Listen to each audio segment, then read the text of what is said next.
తాకట్లో ఉన్న మీ బంగారాన్ని విడిపించి ఆ రోజు ఆన్లైన్ రేటుకి కొంటాం. Sharma gold company. అనుమానం అయితే వస్తుంది.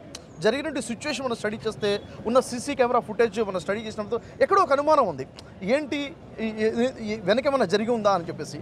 ఇప్పటికి కూడా నేను ప్రార్థిస్తుంది ఏంటంటే జీవం గల దేవునికి ఇది ఒక ప్రమాదమై ఉంటే చాలా బాగుండు అన్న ఆలోచన.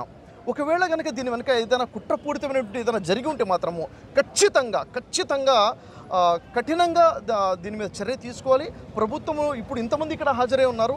నాకు ఈ మొత్తం ఐక్యత చూస్తుంటే చాలా సంతోషం అనిపించింది. నేను హైదరాబాద్ ఉండబట్టలేకపోయాను. ఈరోజు నా కార్యక్రమాలు ఉన్నా క్యాన్సిల్ చేసుకుని వెంటనే టికెట్ బుక్ చేసుకుని ఎందుకు వచ్చానంటే మా ఒక ఆధ్యాత్మిక సోదరుడికి జరిగింది, వెంటనే నేను వెళ్ళాలి అన్న ఆలోచనతో ఇక్కడికి వచ్చాను.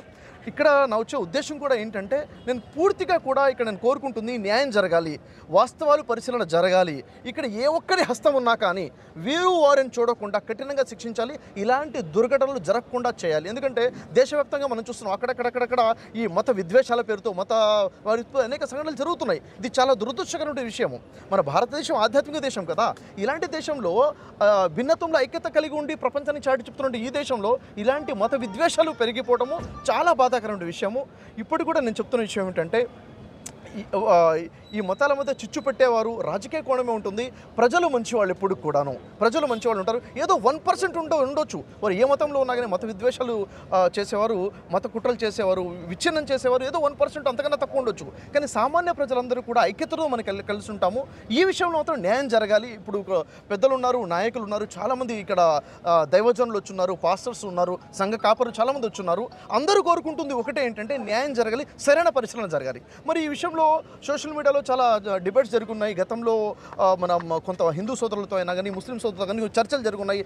ఇక్కడ నాయకులు చెప్తున్నారు ముఖ్యంగా ఇలా కొన్ని వార్నింగ్స్ కూడా వచ్చున్నాయండి. మరి దీనిలో వెనక కుట్రుందేమన్న ప్రశ్న బలంగా లేవనెత్తున్నారు. నేనేమంటున్నానంటే డిబేట్ విషయంలో మాట అనుకోవటం ఒక వంతు, ఒకరిని హెచ్చరించుకోవడం ఒక వంతు. ఇది ఎంతవరకు వాస్తవంగా ఒకరి మీద ఒకరు అటాక్ చేశారన్నది మాత్రము ఖచ్చితంగా పోలీసులు పరిశీలన జరగాల్సిందే. వాళ్ళు ముస్లింలైనా, హిందువులైనా, క్రైస్తవులైనా మతంతో సంబంధం లేదు. మంచి అవుతుంది, చెడే అవుతుంది. కాబట్టి మంచివాడిని మంచివాడిగా, చెడువాడిని చెడువాడిగా చూద్దాము. ఎప్పుడు కూడా నేను చెప్తున్న విషయం ఎప్పుడు ఒకటే, మనిషి కోసమే మతం ఉంది, మనిషి కోసమే ధర్మం ఉంది తప్ప ధర్మం కోసం మనిషి లేడండి.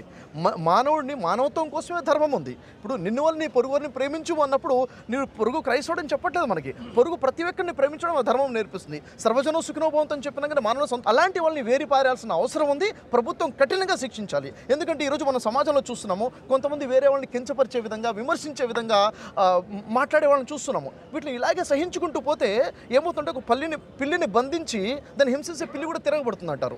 అలాంటి పరిస్థితులు రాకుండా వెంటనే ప్రభుత్వము ఉభయ తెలుగు రాష్ట్రాలైనా దేశవ్యాప్తంగా అయినా కానీ ప్రభుత్వాలు స్పందించి ఎవరైతే వ్యతిరేకంగా మాట్లాడుతున్నారో అంటే ఇతర మతాలను కించపరిచే విధంగా, గ్రంథాలనైనా మహనీయులైనా కించపరిచే విధంగా అలాంటి వాళ్ళని కట్టుదిట్టం చేయాలి. ఇలాంటి దుర్ఘటనలు జరగకుండా మనం ఆపాల్సిన అవసరం ఉంది.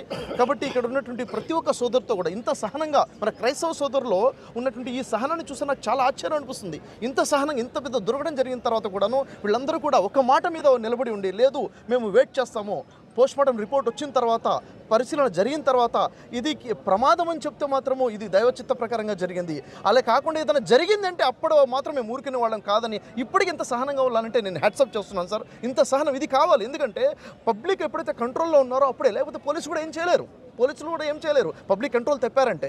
కాబట్టి నేను అందరికీ కూడా వేడుకుంటుందంటే సహనంగా ఉందాము.